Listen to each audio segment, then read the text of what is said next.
George Papadopoulos, third from left, in a photograph released on the Twitter account of Donald J. Trump last year with a headline that described the scene as a national security meeting in Washington. Trump campaign, via Reuters. Washington, a young foreign policy consultant whom President Trump once praised as an excellent guy is the first aide in the Trump campaign to plead guilty in the special counsel's investigation into ties between the president's associates and the Russian government. Mr. Trump, asked by The Washington Post in March 2016 about his foreign policy team, said of the consultant, George Papadopoulos, "He's an energy and oil consultant, excellent guy." Earlier that month, Mr. Papadopoulos, 30, first communicated with a professor in London with links to the Russian government, according to court documents unsealed Monday. The professor was later identified as Joseph Mifsud, according to a Senate aide familiar with the case. The relationship between Mr. Papadopoulos and Professor Mifsud would lead Mr. Papadopoulos to two other people with ties to the Russian government and to attempts to arrange a meeting between the Trump campaign and Russian officials, the document said. In April, the professor told Mr. Papadopoulos that the Russians had dirt on Hillary Clinton in thousands of emails. Mr. Papadopoulos pleaded guilty this month to lying to the FBI about that conversation when he was first interviewed in January. At the time, he told agents that Professor Mifsud was a nothing. But Mr. Papadopoulos now acknowledges that he knew the professor had substantial connections to Russian government officials. The plea offers the most specific evidence connecting the Trump campaign to the Russian government's interference in the 2016 presidential election, allegations that the White House again denied on Monday. Sarah Huckabee Sanders, the White House spokeswoman, played down Mr. Papadopoulos' role as a volunteer member of an advisory council that literally met one time. After he was interviewed by the FBI a second time, Mr. Papadopoulos changed his phone number and deleted a Facebook account that he used to communicate with Russian officials, according to the court documents. Attempts to reach Mr. Papadopoulos, who is based in Chicago, and his relatives in that area were unsuccessful on Monday. Robert W. Stanley, one of Mr. Papadopoulos' lawyers, declined to comment and would not say where his client was. Mr. Papadopoulos was arrested in July when he arrived at Dulles International Airport outside Washington. Mr. Papadopoulos joined the Trump campaign in March 2016, according to his LinkedIn profile, while he was at a consulting firm in London that specialized in energy and natural resources.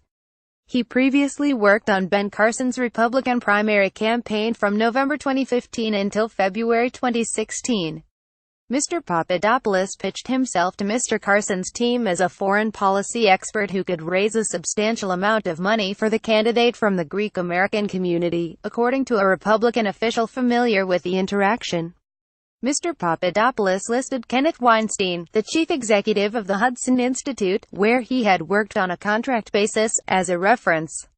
The Carson campaign offered him a paid position on the National Security and Foreign Policy Advisory Committee, and he promised to move to Northern Virginia, where the campaign was based, but he relocated to Chicago instead to be closer to his girlfriend, the official said.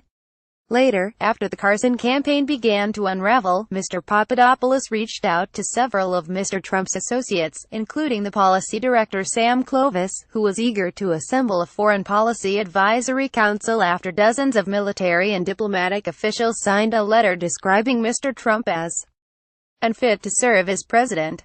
Mr. Trump was widely criticized for having an inexperienced team of foreign policy advisors. A former Trump campaign official, who spoke on the condition of anonymity, said Mr. Papadopoulos was almost fired after the young aide, without the approval of senior officials, told British news media that Prime Minister David Cameron should apologize for calling Mr. Trump's remarks on barring Muslims from the United States divisive, stupid and wrong. By fall 2016, Mr. Papadopoulos had fallen out of favor. In an email to one of Mr. Trump's top advisors, Mr. Papadopoulos asked plaintively if he was being shut out for giving an interview wasn't supposed to give, according to an aide who was given a copy of the message. No answer was given, the person said.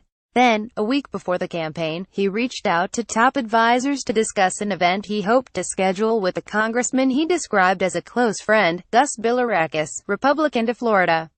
He did not receive a reply. School district officials in Skokie, Ill, near Chicago, said Mr. Papadopoulos graduated in 2005 from Niles West High School. As an undergraduate at DePaul University in Chicago, he studied political science, a university spokeswoman said. He later attended the University College of London, according to his LinkedIn profile. In college, he served as an analyst for the American Hellenic Institute, a lobbying group and research institute, and worked for the Hudson Institute, a conservative organization in Washington, initially as an unpaid intern, a spokeswoman said. Reporting was contributed by Adam Goldman, Scott Shane and Nicholas Fandos from Washington, and Mitch Smith from Chicago.